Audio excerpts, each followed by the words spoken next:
Hello and welcome to First Look, a Bible study looking ahead to the reading or readings for the coming Sunday. My name is Carl and it's great to have you with us.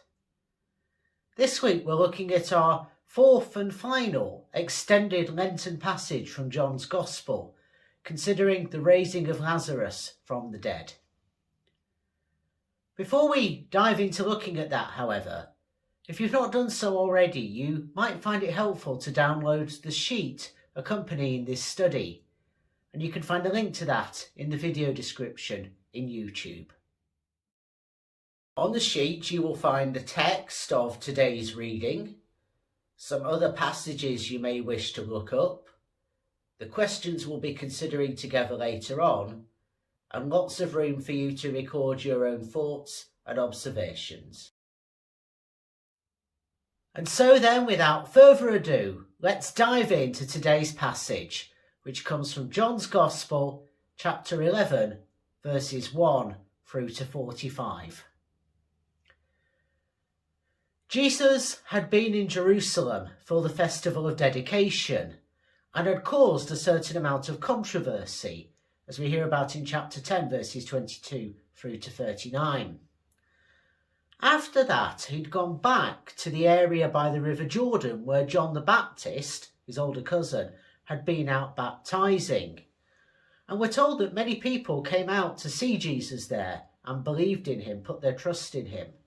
That's verses 40 to 42 of chapter 10.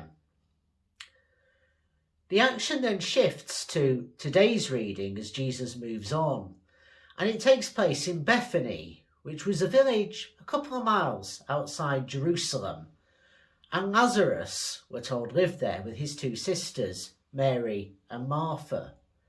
And note, if we skip a little bit ahead to chapter 12, verses 1 to 8, we see Mary anointing Jesus with her hair, ready for burial, so looking ahead towards the cross. So Bethany, this village, as we hear about in chapter 11, verse 18, is the focus of today's reading.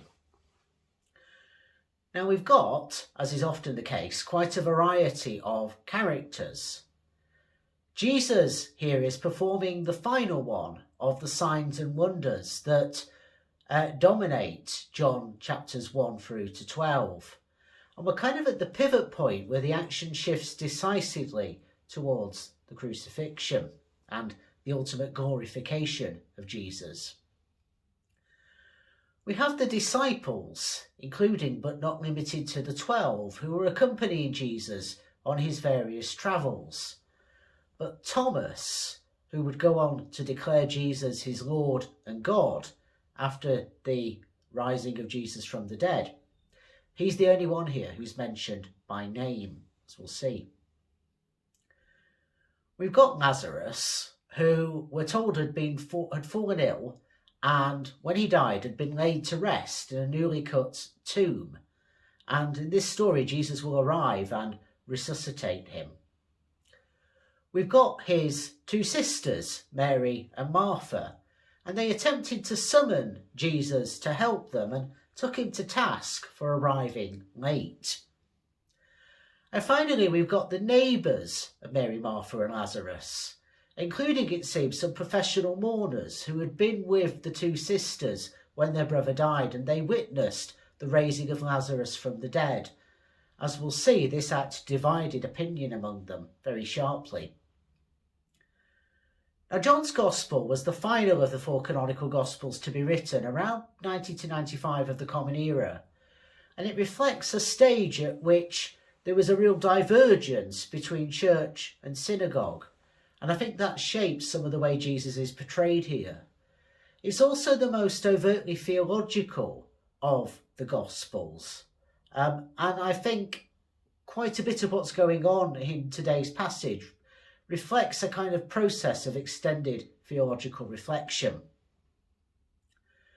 Now, as I say, this is one of the 7 signs and wonders that we find in the first 12 chapters of John's Gospel. But it's useful for us to look at some other passages too if we're going to make full sense of what we find here. So we may want to look in Luke's Gospel in chapter 10 verses 38 to 42, because there we find Mary and Martha note to know Lazarus, having a meal for Jesus, and Martha is the one who serves while Mary sits at Jesus' feet. We might also want to read on a bit in chapter 11 of John's Gospel, look at verses 46 to 57, because there we see that this is the point at which the religious authorities decide that Jesus must die and go about finding a way to make that happen. And finally, in chapter 12, verses 9 to 11, we learn that Lazarus was put in danger because he had been raised by Jesus from the dead. And it's because, as a result of that, people were flocking to Jesus. Now, this particular passage breaks with the pattern that we find with the other 6 signs and wonders in John's Gospel, which follow a sign, dialogue, discourse kind of a pattern. And the actual act here, the raising of Lazarus, is only 2 verses. It's verses 43 and 44. So much emphasis is placed on the explanation that Jesus gives here for what he's doing. And we also hear a bit about the impact on the disciples and the crowds. Now, this episode begins by telling the reader that Lazarus was ill and referring to the significant action of Mary in the beginning of chapter 12. And so it shows us that all of this is part of the same broad episode. It highlights that there's a real connection. We might draw a contrast between the stink of Lazarus and the sweet perfume with which Mary will go on to anoint Jesus. Now, in the latter part of verse 3, Lazarus is cast as the one whom Jesus loved. And in verse 5, we learn that Jesus also had a close bond with Mary and Martha. So this is a family with which Jesus has a very deep friendship. Now, we learn at the beginning of verse 3, presumably because of this dynamic of friendship, Mary and Martha had sent for Jesus when Lazarus fell ill. But instead of immediately going to offer help, we learn in verse 6 that Jesus deliberately lingered 2 days longer where he was, in that region by the Jordan. And he described the purpose of doing that as enabling him, as the Son of Man, to be glorified. Now, in John's Gospel, the ultimate glorification is when Jesus is on the cross. And we're really getting here, I think, the most powerful of the signs and wonders that links into the crucifixion with this kind of double dynamic. It looks ahead to Jesus' own resurrection. Now, perhaps, as the focus would turn towards the cross, as I say, not so long after this, perhaps Jesus needed that extra couple of days, we hear about in verse 4, to prepare himself. We can't be certain, but to my mind that acts as a reasonable explanation for his behaviour. Now, we learn in verse 7 that the disciples were profoundly unnerved by Jesus wanting to return to Judea. And that's because, as we hear in verse 8, the religious authorities, the last time Jesus was there, had wanted to stone him to death. You can hear about that in chapter 10, verse 31. And his reply in verses 9 and 10 about walking in the light recalls various other instances where we've seen a contrast between light and darkness laid down. So we learn in chapter 1, verse 5 about Jesus being the light of the world and the light shining in the darkness and the darkness not overcoming it or understanding it. In chapter 3, verse 2 and in chapter 13, verse 31, we see people, Nicodemus and Judas, coming to Jesus by night. In contrast with what we find in chapter 4, verse 6, where the Samaritan woman, a religious outsider, came to Jesus in the height of the day, at the brightest point of the day. And night and day have a kind of double meaning in John's Gospel. So talking about nighttime points not just to physical darkness, but spiritual darkness as well. We need to be careful how we deal with this language of light and darkness. But there's something quite profound here, I think, about that kind of action in the full light of God's love, something available to all people in Christ. Now we see that there's a bit of a misunderstanding that happens in verses 11 to 14, in that the disciples misinterpret what Jesus has said, that he's just going to go and wake up Lazarus, as if Lazarus has been having a long sleep.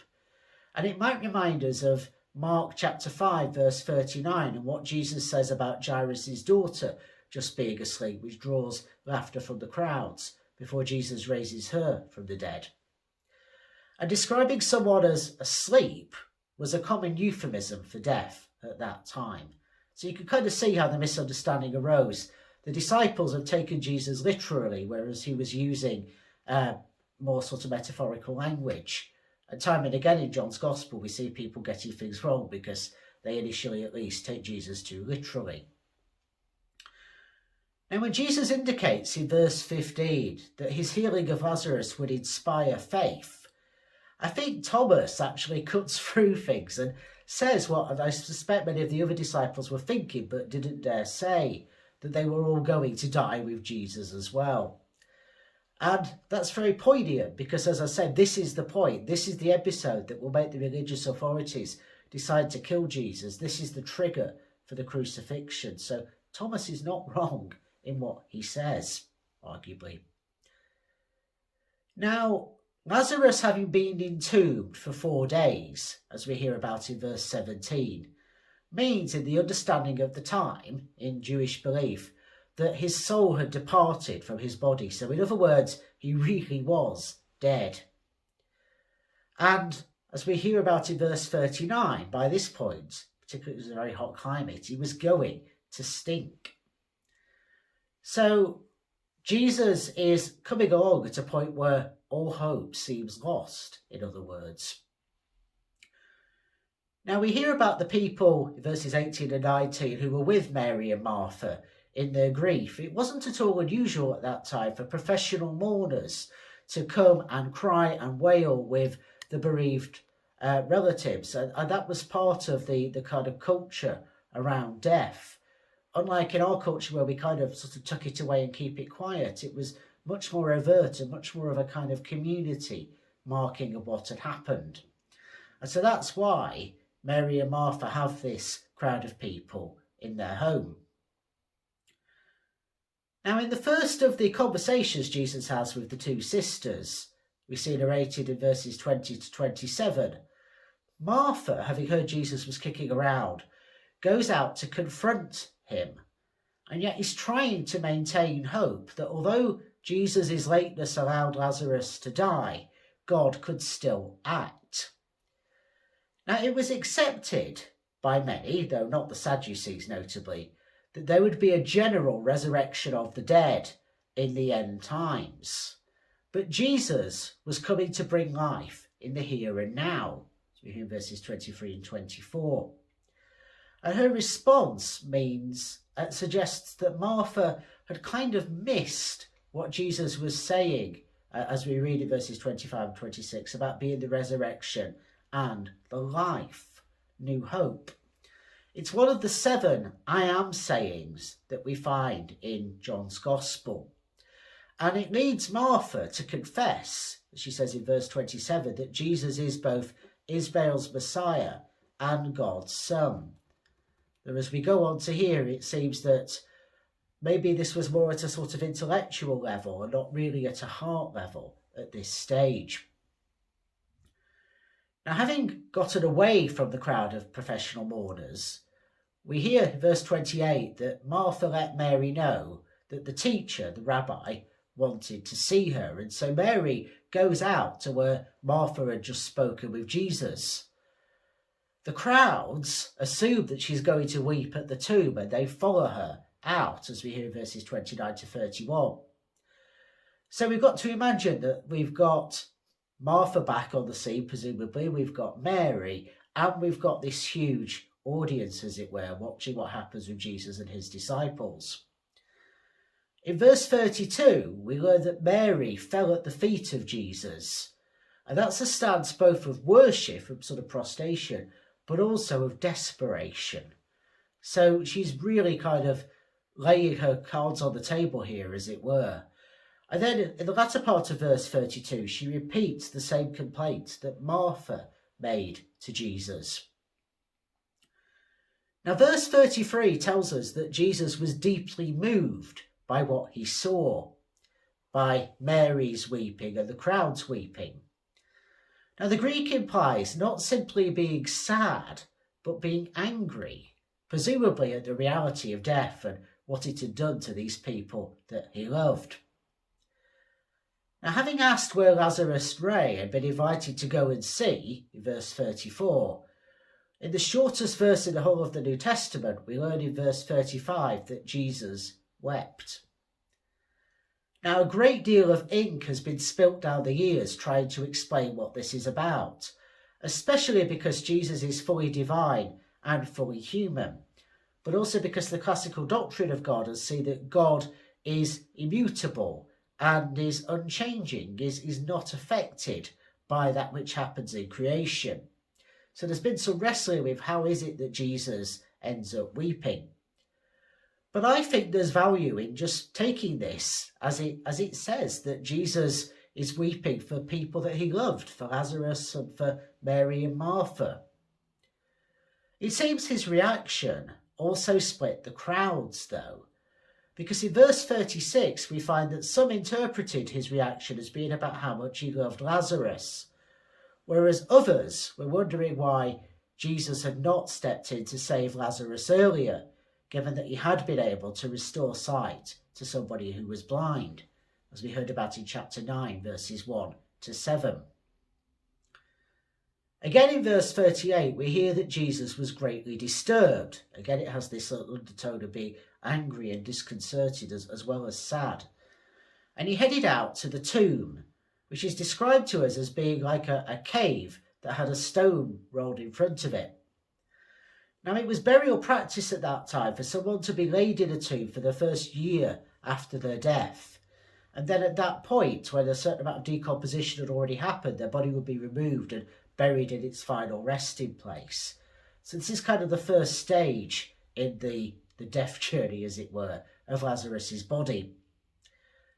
When Jesus calls for the stone to be removed, Martha objects, not unreasonably, as we see in verse 39, because Lazarus had already been in there for 4 days and his body would have started to rot. It would have started to really smell. But Jesus' response to her recalls her earlier statement of faith about Jesus being the Messiah and the Son of God. And he kind of takes her to task in verse 40 for her lack of follow through on her words from verse 27. And as I interpret this, I think there was a kind of head and heart difference in how Martha felt at this point. Now, at the beginning of verse 41, we hear that the tomb was opened, and Jesus began to pray in the latter part of verse 41 and also verse 42 in a way that was demonstrative, but was also more than that. It's a prayer for all the crowds to hear. As with the sheep hearing the voice of the Good Shepherd from chapter 10, verse 3, Lazarus was being healed when Jesus called out his name and commanded him to emerge from the tomb in verse 43, in an echo of the Father having heard Jesus' prayer. You hear about in verse 41. So the Father has heard Jesus, Lazarus hears Jesus, and all of that is tied together in what happens. Now, that the crowds were able to hear, as we hear in verse 42, gave them also an opportunity to respond to the voice of the Good Shepherd. And we see that in verse 45, some of them did respond positively. They believed in Jesus. But as we also hear about, beginning in verse 46, others didn't, and they went to grasp Jesus up to the religious authorities. Now, when Lazarus emerged, as we hear about in verse 44, he was covered in the bandages that you would be if you'd been buried, and needed to be untied, unbound, and let go. And he was ready, therefore, to enjoy new life with Jesus. And that connects us to Jesus being the resurrection and the life, as we see in verse 25, and as a follow-through to the beginning of chapter 12 in verse 1. So this is, as I said right at the beginning, another one of those long Johannine narratives that we're invited to grapple with during Lent. And it raises some profound questions. It has some real theological challenges and some emotional challenges to us too about God's presence when we are grieving, when we're really struggling. All of those things we now contemplate as we turn to our questions for this week.